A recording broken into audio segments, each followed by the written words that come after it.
여러분은 현재 글로벌 증시 투나잇과 함께하고 계십니다. 이제 시장에 대한 보다 깊이 있는 이야기 해볼 텐데요. 내일장 수익을 떠먹여줄 이슈, 내일의 이슈 시간입니다. 화요일은 KM파트너스 김성훈 대표와 함께하겠습니다. 대표님 안녕하세요. 네, 안녕하세요. 네, 오늘 중요한 날을 보내고 저희가 또 뵙게 됐습니다. 오늘의 주제 바로 한번 확인해 볼게요. 네, 오늘의 주제입니다. 트럼프 2기 미국 중심의 경제 구축 시행. 사실 취임 전까지 여러 가지 가능성에 대한 말들은 워낙 많았었는데 드디어 이제 구체적인 가닥이 좀 잡혀가는 것 같습니다. 여기에서 저희가 주목해야 할 내용 하나하나 좀 체크를 해보면 좋을 것 같은데요. 네, 일단 취임사 다들 많이 보셨을 텐데요. 일단 정책적 우선주의를 이제 우리가 방향성을 한번 체크를 해봐야 될 것 같고, 그리고 행동 명령에 대한 서명도 굉장히 많았는데 일단 빠진 것은 비트코인과 관련된 정책적 이슈가 좀 빠졌고, 네. 그리고 이제 보편 관세에 대한 이슈가 빠졌습니다. 근데 상대적으로 우리가 주목해야 될 점이 미국의 영토 확장에 관련된 얘기들이 굉장히 많았는데요.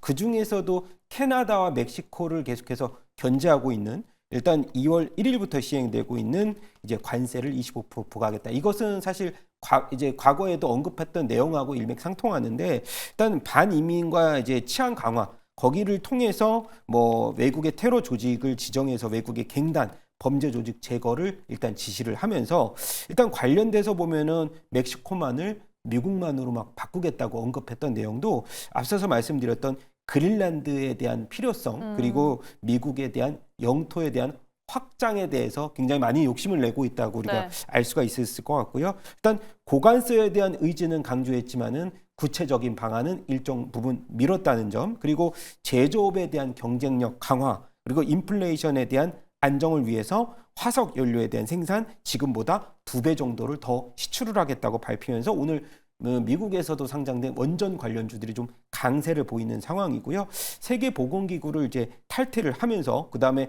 쿠바의 테러 이 지원국을 재지정했다는 소식도 있었습니다. 그리고 중요한 점은 이제 전기차 의무 구매제를 폐지를 했다는 점, 그것이 관련된 테슬라에 대해서 상당 부분 힘을 실어주면서, 사실 GM이라든가 포드도 멕시코의 생산 어느 정도의 매출을 우리가 순위를 기록했을 때 굉장히 상위권에 있거든요. 그래서 상대적으로 멕시코 공장 비중이 많은 GM하고 포드가 상대적으로 주가가 위축이 될 수 있는 가능성들도 있는데, 현대차를 우리가 예를 들어 보면 GM이라든가 포드 수준에 대비해서 멕시코의 한 50% 정도 수준밖에 멕시코 공장에서 일단 그 매출을 올리고 있기 때문에 사실상 현대차에 대해서는 오히려 기회가 될 수 있는 그런 긍정적인 기회로 받아들일 수가 있을 것 같고요. 일단 마지막으로 상대적으로 미국 중심의 경제, 이 사회적 질서 재구축을 위해서 본다라고 하면은 이러한 이 성장세에 대해서는 이제 주가에 어느 정도 도움이 될 수 있는 이런 우선주의성 정책들이 최근 들어서 계속 마련이 될 수 있기 때문에 미국 증시에는 우상향 방향성으로 우리가 한번을 주목해보자, 그렇게 말씀을 드려보고 싶습니다. 네, 이렇게 지금 트럼프 취임사와 이 행정명령에 담긴 내용들 체크해봤습니다. 비트코인은 초대받지 못했다, 이런 기사 제목들이 나오고 있더라고요. 여기에 우려를 높였던 보편관세에 대한 내용 우선은 보류가 됐고, 현재 국경과 관련된 내용이 좀 강도 있는 접근이 나오고 있다. 특히 전기차 관련해서는 GM과 포드는 멕시코 시장과의 연결고리 때문에 주가에 타격이 올 수 있지만 현대차에는 기회가 될 수 있다라는 말씀까지도 해주셨습니다. 지금 이 마가 메이크 아메리카 그레이트 어게인에 대해서 우리나라에서는 make account great again 이렇게 하자, 이런 말들도 나오고 있더라고요. 맞습니다. 우리가 증시에 대해서 미증시는 우상향 기조로 갈 것이다라는 전망도 주셨는데 또 체크해야 하는 게 사실 미중 관계잖아요. 맞습니다. 네, 이에 대한 내용도 좀 짚어주시죠. 사실 지금의 시나리오를 증권사에서도 여러 가지 시나리오를 많이 대입을 하는데, 그래도 좀 긍정적인 시나리오를 많이 이제 말씀을 드려야 될 것 같은데, 지금 증권가에서는 한 60% 정도를 그래도 우호적인 시나리오가 진행이 될 것이다고 얘기를 했는데, 관세 부과 이슈가 아직은 시장에서 나온 건 아니지만 2019년도와 유사한 미 양국이 현재보다는 한 15%에서 20% 내외의 이제 실효세 관세율 수준에서 타협을 볼 것이 아닌가라고 조심스럽게 유화적 분위기로 이제 나와주고 있는 상황이고요.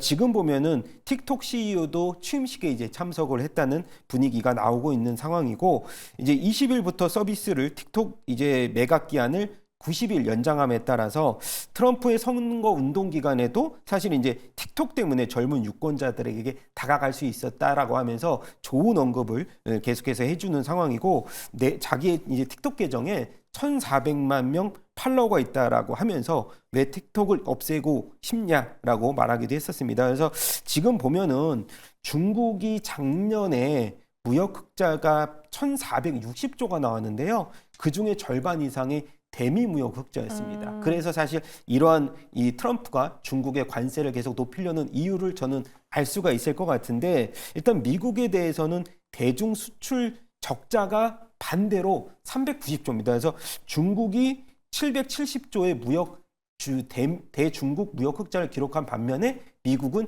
그 절반에 가까운 이제 적자폭을 기록을 했다는 점을 우리가 주목을 해볼 수가 있을 것 같고요. 사실상 지금의 흐름에서는 미국의 전략적인 목표에 따라서 결과가 달라질 것이라고 판단하는 쪽이 굉장히 많은데, 미국이 최우선적인 목표가 지금은 무역의 이 대미 무역 흑자를 어느 정도 축소시켰다라는 목적이 아니고, 미국 기업이 중국에 대한 경제 접근도를 더 높이려고 거래 차원으로 지금 이러한 그 흐름을 좀 이어가고 있다고 본다면은, 저는 일단 중국과 같은 경우는 지금 기자회견에서 시진핑 주석은 자기의 친구였다, 놀라운 사람이라고 말하는 등 개인적인 호감을 표출했다는 점에 대해서도 좀 미중 간의 관계가 긍정적인 시나리오로 바뀔 수 있다라는 좀 우려보다는 기대가 섞인 말씀을 좀 해드리고 싶고요. 마지막으로 중국이 어제 LPR 같은 경우 대출 금리를 3.1%로 동결을 했습니다. 그래서 일단 위안화에 대한 약세를 일정 부분 방어를 하면서 트럼프 정책을 계속해서 중국 증시도 주시하고 있다는 점을 말씀을 드려야 될 것 같습니다.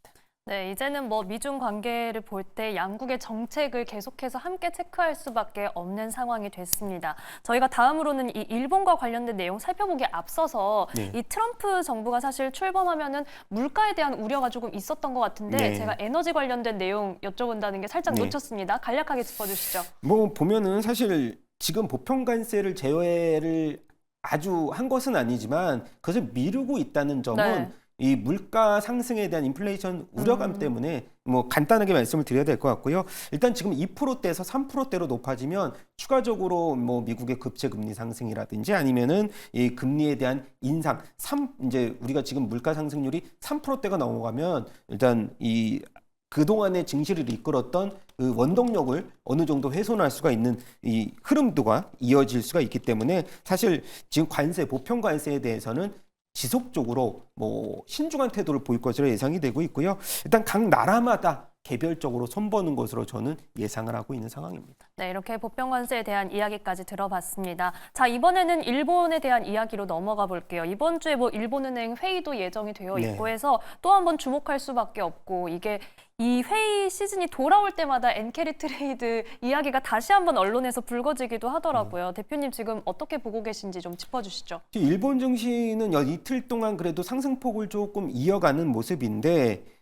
일단 일본 증시는 단기적인 매력이 조금 저하되는 구간. 근데 상대적으로 보면은 작년에 상승폭이 많았던 증시일수록 올해 1월 달에 사실 수익률이 좀 안 좋았다는 점이 어느 정도의 멀티플에 대한 이 밸류에이션에 대한 압박감이라 그럴까요? 그래서 상대적으로 보면 일본 증시에 대한 4분기 실적에 대한 우려감, 그런 것은 사실 아닌 것으로 저는 판단이 되고 있어서 이번에 23일 날 또 BOJ의 금리가 일정 부분 인상을 할지 동결을 할지, 사실 이 일본과 같은 경우는 중국과 비슷하게 미국의 이 트럼프의 관세 흐름에 따라서 또 눈치를 좀 보는 상황이고요. 일단 이 섹터별로 보면 미국과 같은 경우랑 좀 유사할 텐데, 우리나라도 마찬가지겠지만은 수출주, 일단 멕시코와 캐나다의 관세 시사 이후에 도요타, 혼다 자동차주를 중심으로 해서 주가가 오후장부터 일정 부분 밀렸는데요. 상대적으로 강세를 보였다는 것은 반도체 관련된 도쿄 일렉트로닉이라든지 어드밴스 테스트, 이렇게 반도체주가 일정 부분 상승을 하고 이제 자동차주, 관세에 조금 더 민감한 쪽에 흐름도가 조금 위축이 됐다는 점을 한번 주목을 해봐야 될 것 같고, 전반적으로 봤을 때 이 일본 증시 같은 경우는 최근에 200일선을 이탈했다가 다시 회복하는 흐름을 조금 보여줬지만, 상대적으로 아까 말씀드렸듯이 엔캐리 트레이드와 관련된 이슈가 있었던 BOJ, 사실 이제 우리가 어떤 흐름으로 봤을 때는 물가를 잡기 위해서 금리를 올려야 되는 상황은 맞지만 금리를 올렸을 때의 그런 여파, 증시에 대한 여파는 좀 뭐 단기간에는 안 좋을 수 있다는 점을 우리가 알아두셔야 될 것 같습니다. 네, 이렇게 일본 증시에 대한 전망 그리고 이번 주 체크 포인트까지 살펴봤습니다.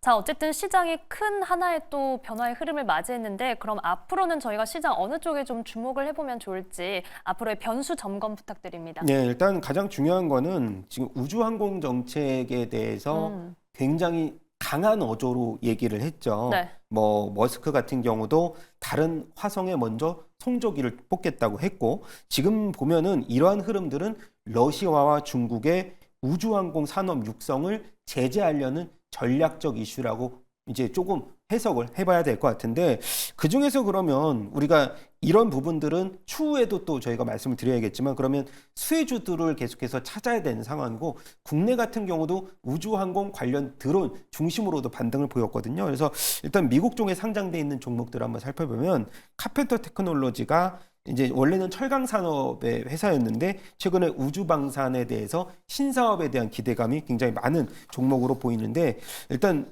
이 우주 항공 분야의 특수학금은 필수적인 특수학금을 만드는 이제 기업이고요. 최근 들어서 보면은 항공, 뭐 의료, 임플란트 기기, 고부가치 산업이죠. 그리고 최근 들어서는 화석 연료, 최근에 이제 화두가 되고 있는 화석 연료 학금의 연평균 성장률이 35%나 되니까 일단 필요한 산업은 다 갖고 있는 기업인데, 사실 최근에 주가가 반등폭이 좀 강했지만은 네. 사실 이런 멀티플보다는 모멘텀 쪽으로도 한번 접근해 볼 만한 종목이 아닌가, 그래서 들고 나와 봤고요. 그리고 로켓릿 같은 경우는 최근에 국방부 초음속 실험 발사 관련 계약을 체결하면서 오늘도 주가가 사실 고점에서 다시 한번 고점을 돌파하는 움직임 보여주고 있기 때문에 뭐 로켓 위성과 관련된 종목들은 계속해서 예의주시해서 볼 필요 있습니다.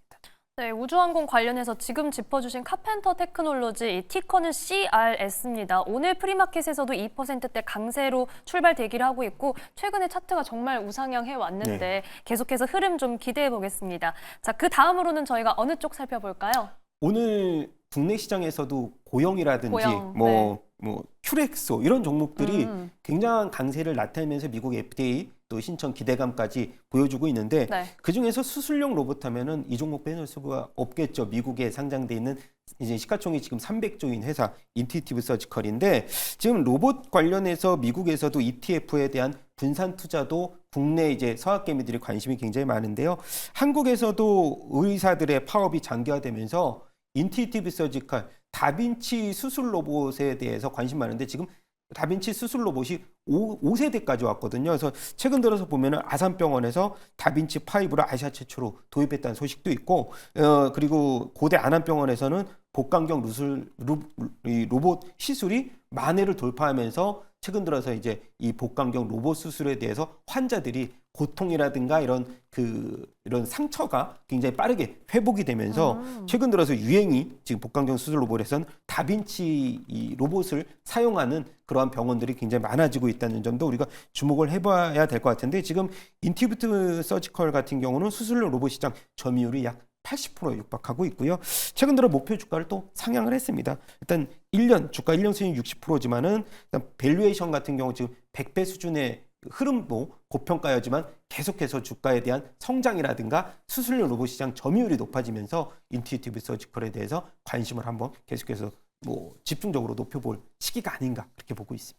네, 인투이티브 서지컬 역시 오늘 프리마켓에서 강세를 보이고 있는데, 이 수술용 로봇 관련해서도 저희가 잘 체크해 보겠습니다. 자, 이어서는 저희 어느 쪽 살펴보면 좋을까요? 네, 마지막으로는 오늘 이제 장 마감 이후에 넷플릭스 실적이 발표됐는데, 네.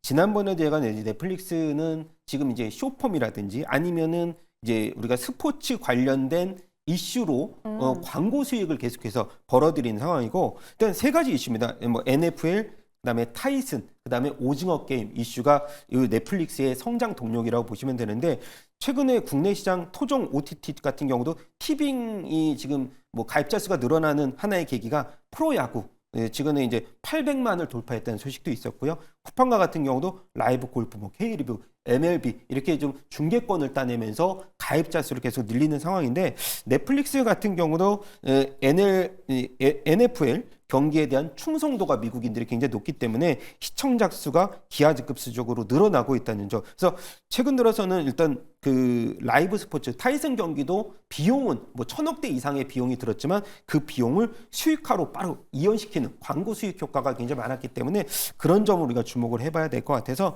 최근 들어서 보면은 지금 $800 중반 정도 넷플릭스가 주가가 있었지만은 최근 들어서 목표 주가 TP는 한 $950로 TP가 상향된다는 소식 계속해서 또 종목을 주목을 해봐야 될 것 같습니다. 네, 이제는 실제로 만들어지는 드라마, 영화 작품보다도 확실히 스포츠에 대한 관심도도 높아지는 것 같습니다. 넷플릭스 목표 주가 상향 소식까지 살펴봤습니다. 오늘 말씀은 여기까지 드릴게요. KM 파트너스 김성훈 대표와 함께했습니다. 고맙습니다.